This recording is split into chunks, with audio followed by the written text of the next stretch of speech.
Ah, dreaming of a Disney vacation.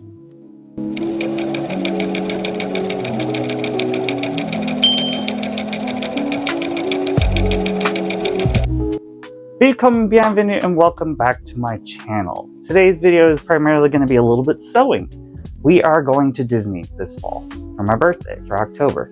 And what I'm going to do is take actually two pairs of pants that I already have that I bought for work that unfortunately I cannot wear because of the color, because we are only allowed to wear two kinds of color, khaki or black.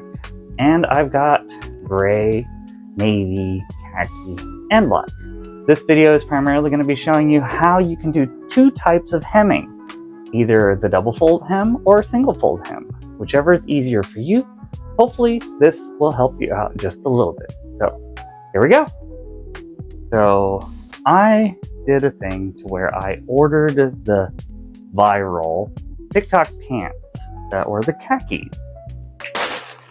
And I got them in gray and khaki. So, I don't like shorts. Never liked shorts, never will like shorts. But capris, I can do. And these I've ordered before for work, so go ahead and make them into capris. So, first things first, we gotta go ahead and change. So, as you can see, they do fit a little loose, and they're going to fit a lot better once I wash them, because again, I have purchased these before. So let's go ahead and get some pins so we can mark everything out. I have them where I want them to sit, and I have a couple pins here, and now I want them to come down to probably about here. So I'll place a pin right there, so I know where I want the final hem to actually sit. So, because I don't want shorts, I hate shorts and how baggy they are, and I want them a little longer than my knee. So, mid-calf is about fine for me, but you do you, and you do your own measurements. So, basically, I'm going to go ahead and measure this out and transfer that same measurement to the other leg. So let's go ahead and get that started. Starting off with your trousers flat, you want to see where you marked it. I am going to make this one the double fold hem, so I'm going to measure 2 inches down from where my pin is. That's going to leave 1 inch to fold up and 1 other inch to fold in. So that's going to leave me with 14 inches from the hem. I'm going to transfer this as a straight line to both legs, marking where my points are. This is where my cut line is going to be. Then I'll go ahead and transfer 1 inch up from that, and then another inch up from that. That final inch is going to be the actual hem of the trousers where the pin is currently sitting.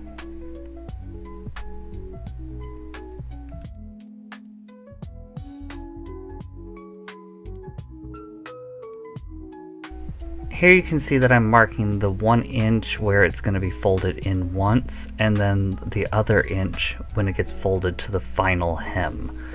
Again, this is the double fold method of hemming. You also don't have to keep flipping between the two legs. You can actually fold one pant leg up from the other. The minuscule amount of difference between the two is not even going to be noticed, and if somebody's noticing that close, they shouldn't be that close to you anyways. So this is again the double fold method. I am marking out my 2 inches where it's going to be folded once and then folded again the second time. This is using my Taylor chalk, so I can't use any heat to press it because otherwise my marking will disappear. But if you have regular chalk or using a pin, you can go ahead and do that and press it down if that makes it easier for you. So after turning it inside out, you can see that I'm folding it once and then lining up the first line, and then I'm going to fold it again, making that final line my actual hem line. And once you got the hem where you want it, go ahead and pin it in place. This will keep it from slipping around. I like to pin mine vertically versus horizontally so I don't have to pull them out as I'm sewing.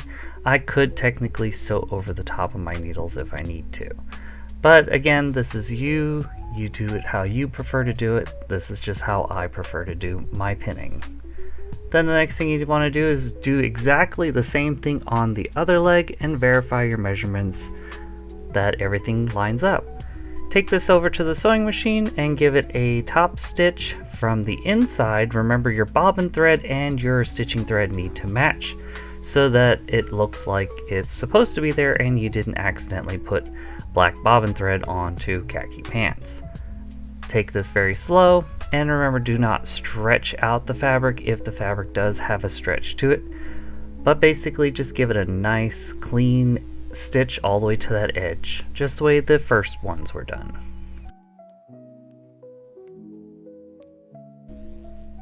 Once you're done, give your pants a nice good press using a lot of steam so that everything lays flat and where you want it to be. So the next thing we gotta do is do the same exact thing with the second pair of pants, but we're gonna use the single fold method. Here again, I have the same exact pants, just in a different color. I'm going to go ahead and transfer the same measurements using the old hem from the other pair of pants so that I don't have to measure everything out more than one time. I line up the hem to where it's going to be, and I just cut through both layers of the trousers.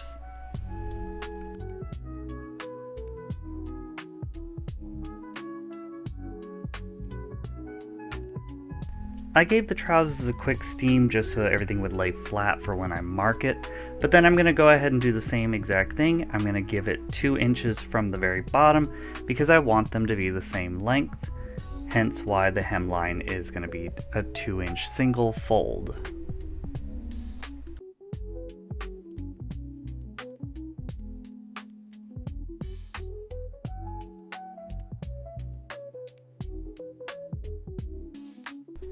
To finish off the inside, I took it over to my serger and hemmed both legs so that it wouldn't fray when it goes to the wash.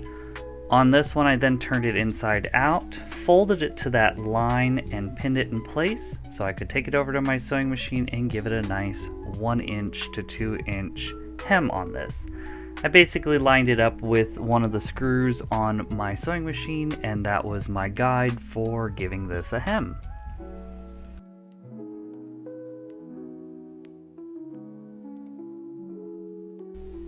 Again, make sure your bobbin thread matches your top thread and remove the little shuttle decking so that you can get in closer and find your marking.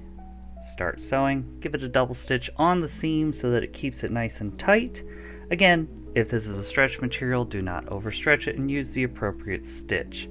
I am using a straight stitch. This has a slight bit of stretch to it, but not tremendous amount of stretch, so a straight stitch will be just fine.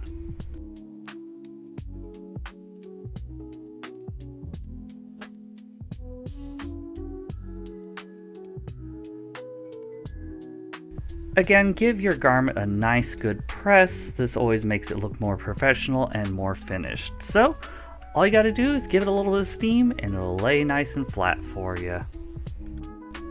And as you can see here is the double fold and the single fold hems next to each other. They still look professional and still well done. The double fold is finished on the inside and the outside, while the single fold has a serge stitch that finishes it on the inside so it doesn't unravel on you. So we can take something that looks like this, basic pair of pants, and turn them into these. So, I guess I can go ahead and show you some of the outfits that I do have planned for Disney, starting off with this one. These are my capris that I'm going to be wearing with my Disney Pride shirt and my Loungefly and my Croc shoes. Next outfit I plan on wearing for Universal Studios is this one. I am wearing my gray pants with the Hufflepuff shirt and my owl book bag because you're allowed to bring one familiar with you to school. And that's pretty much the video. I really hope that you enjoyed this type of content of basically putting together a look that you can do very simply with things you already have, and you don't really have to go out and buy things. I already had the pants because I bought them for work, and I wanted to make them more usable for me. So what I did is just hem them. So remember, you don't have to do a lot to make the way you feel comfortable in your clothes. If this is the type of content you are interested in, remember to like, share, subscribe, and come back next time where we do some more sewing, crafting, Barbies, I don't know. But again, we'll find out next video. Here's to dreaming more of Disney.